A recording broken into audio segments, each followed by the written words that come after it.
1989. ci benn fan ci weeri March 1989.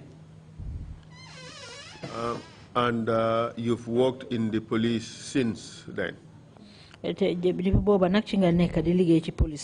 Yes, lead counsel. Wow, lead counsel. At some stage, did you move from the police to some other entity, law enforcement entity?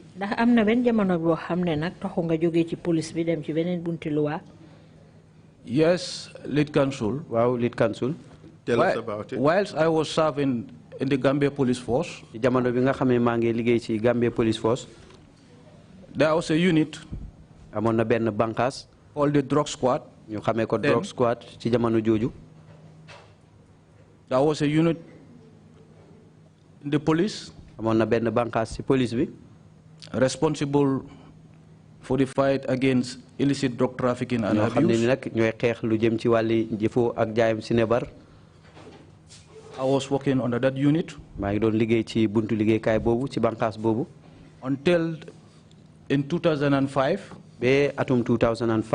Sorry, I started working with that unit from 2004. Depuis 2004 up to 2005, where this unit became autonomous. Ci jamono bobu nak ci la liggéey be 2005 bi nga xamé ni nak buntu liggéey ka bobu beru na. Then NDEA. ñu xamé ko NDEA. I was then at Bara. Jamono bobu nak ma ngi won Bara. The police station as the officer in charge of drug matters. Jamono bobu na ma ngi Bara di kilifa gi nga xamné ni ma jité lu jëm ci mbiri xexam drogue bi fofu. Who was your boss at the time? You know, then I was answerable to the officer commanding drug squad, then Modou Gueye. But whilst I was attached at Bara, I was working at the station with colleague officers. Then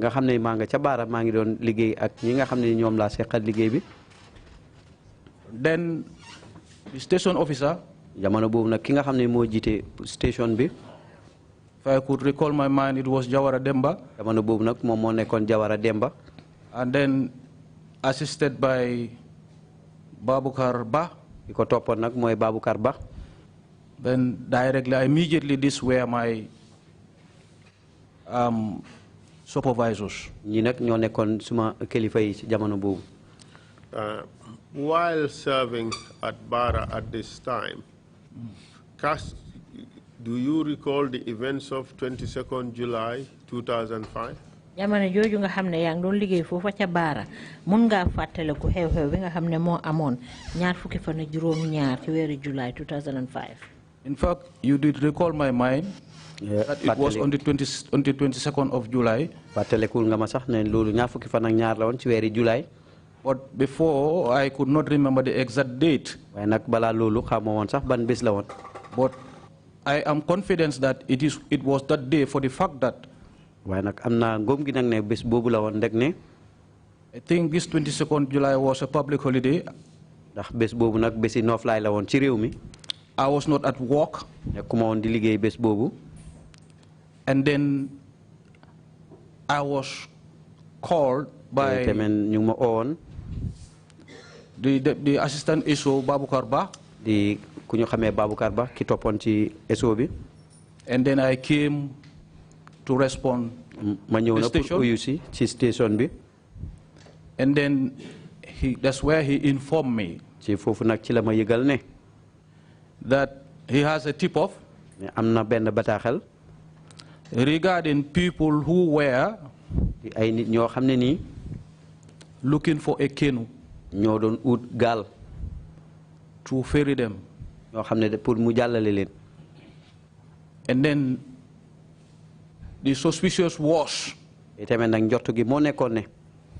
maybe they were involved in drug-related activities. And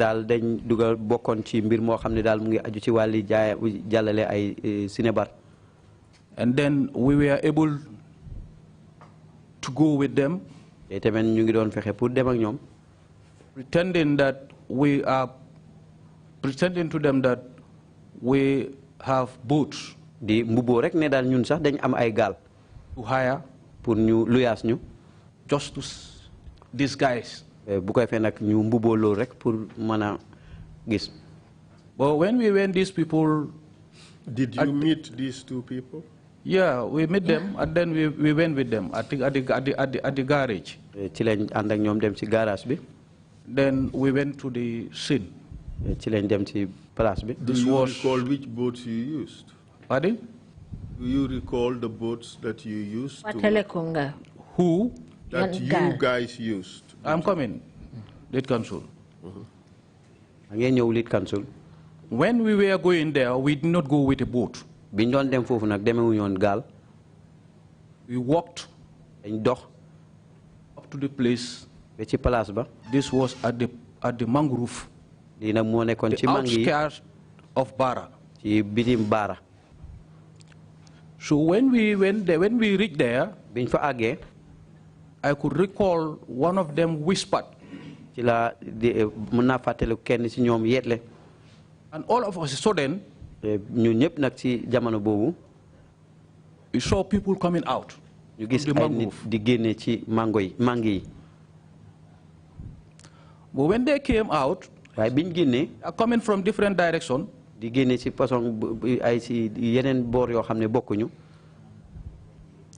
I then think about it, and then I use what we call 4-point of approach as far as policing is concerned. And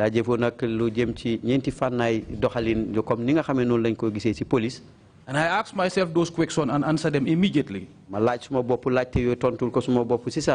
what were those? That is, what is this? Is it an offense? What offense committed? And how do I prove it? And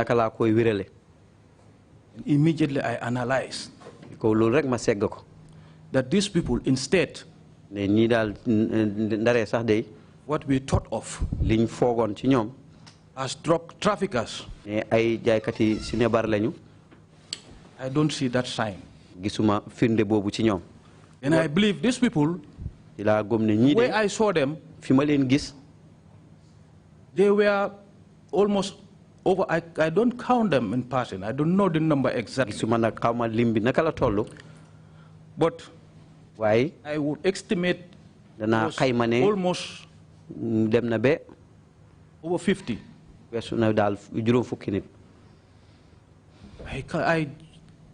At that point of time, I believe that these people were migrants. What made you believe that they were migrants? Because they were not carrying. Because they were not carrying things that would make me to believe that these people were, these people are drug dealers or whatsoever. But they were carrying just small bags, and these people look like people who were worried, people who were hungry. Immediately I feel something in me. Instead, I become more sympathetic to them.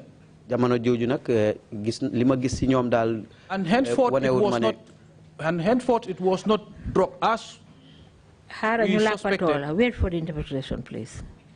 Jamono bobu nak amna lima gis ci ñom dal amu dara luma won rek ne dal jaaykat yi cinébar lañ won ndax jamono bobu juntuwaay yi ñu amé ki tamen ni melo seen melokan ñu ngi ndirul ño xamni ñu jaaxle lañ ñu xif.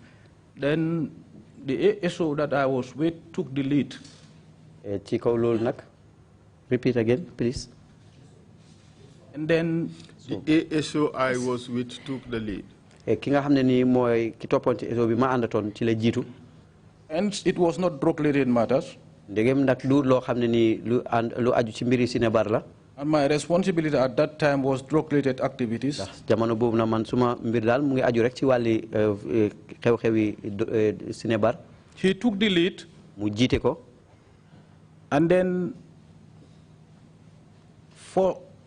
whilst we were there, he took the lead to do what? He took the lead and then communicated ci la jiite loolu nag pour the authorities. Jokkoo ak kilifa yi. Which authorities? Yan kilifa? Well, he knew to who did he communicate, but I don't know. Moom xam na nag kan la jokkoo waaye man xaw ma ko. But I believe he communicated to our seniors. waaye nag li ma gëm rek moo nekk ne ñim jokkoon mooy kenn ci suñ kilifa yi.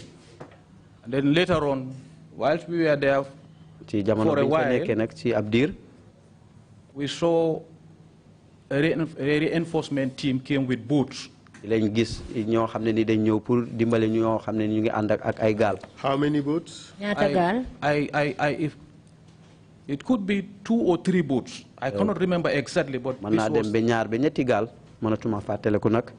I don't know the exact number of boats, but definitely boats came, and then I believe it was around 2 or 3. waaye daal nu munti mel daal ay gaal ñëw nañ dem ba ñaar ba ñett. When you were there, did you ask these people where they were from?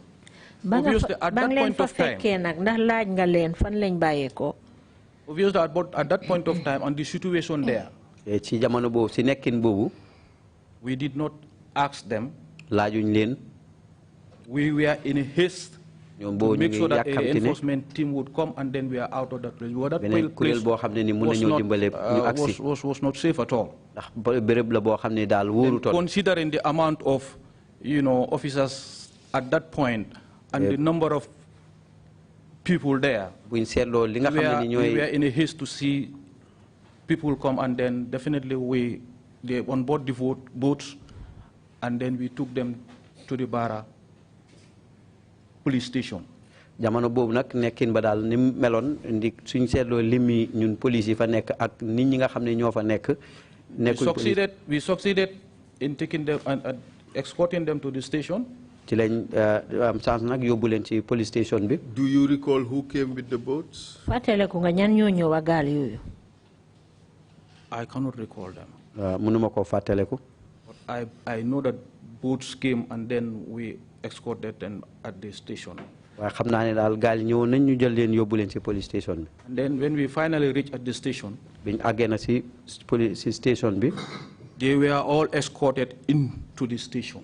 ñoom ñëpp ci lañ leen dal di ànd ak ñoom dugal leen ci police station. Then they were queued. ci booba nag ci lañ leen rangale. to the immigration office.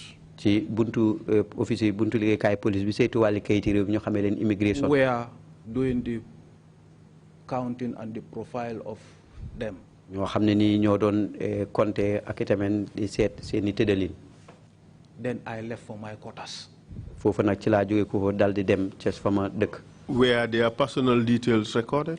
ndax ñoom nag bindoon nañ seeni mbir ñoom ñooy kan ak yooyu. I'm sure it will be recorded. This is why they were queued at the office of the leer na ma ne kañ ne bind nañ ko loolu moo taxoon ñu rangale leen ci buntu boobu. We have concluded already that these people,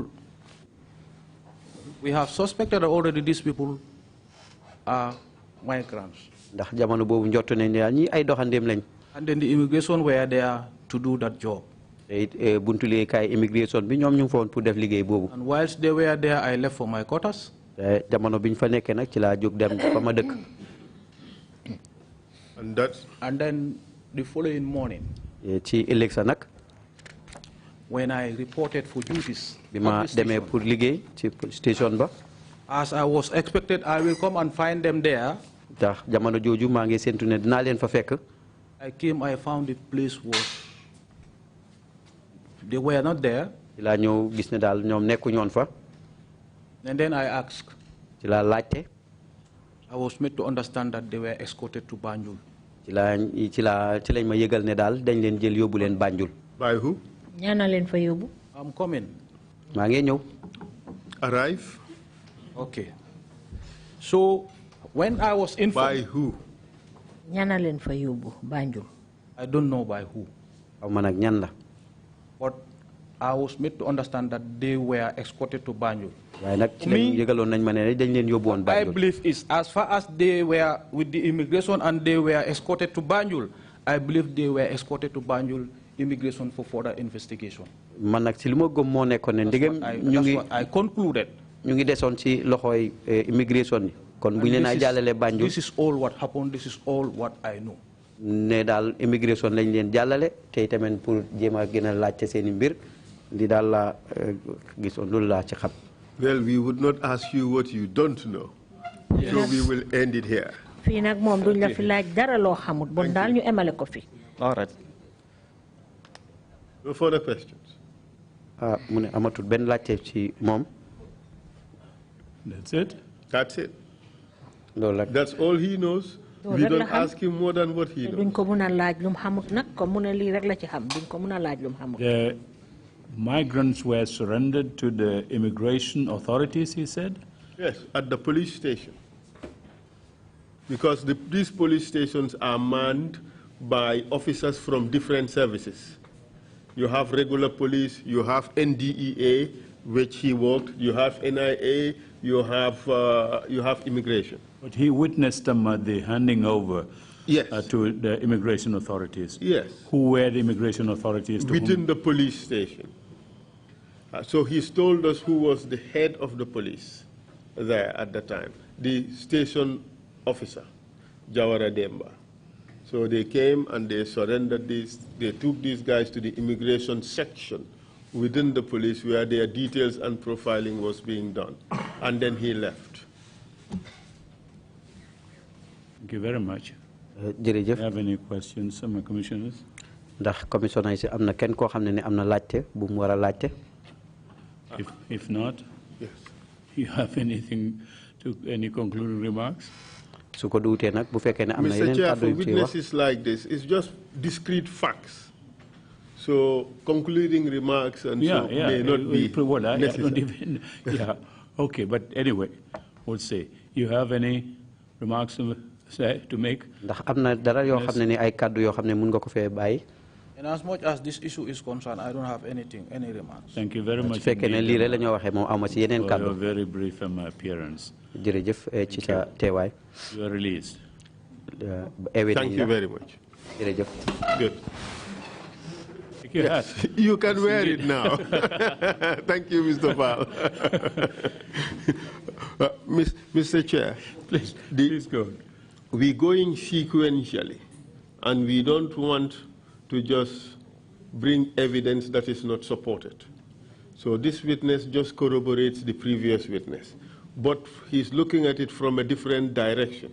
He is a drug enforcement officer, and he was the first at the scene.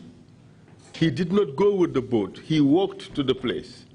But the first witness went there with the rescue boat.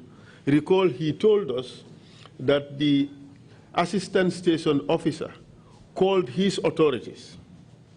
But the authority for the assistant station officer is in fact Jawara Demba, who instructed our first witness to go to the scene with the boat.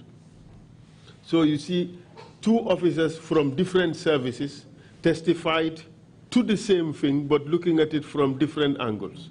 But their evidence is basically the same. Well, it's a transfer of the migrants to the immigration office that, unless you were aware of it, I was hearing it for the first time from this one. Yes, because as far as the other officer is concerned, they were just brought into the police, and police officers started taking down their details. But this guy is able to break that down to tell you that it was in fact immigration officers who were doing that. And that is a very significant issue. Indeed. Because why immigration officers? So the register that we're looking for would probably be coming from the immigration people. It may not come from immigration people. It may come from the station itself. Yes, it may be just one station diary. Yeah. Thank you very much, Mr. Chair. You may continue with the next witness. So with the next witness to start now, or do you want to? No, we start right now. We start now. Yes. Okay, we arrange to bring the next witness right now. Thank you very much. Thank you very much, Mr. Chair.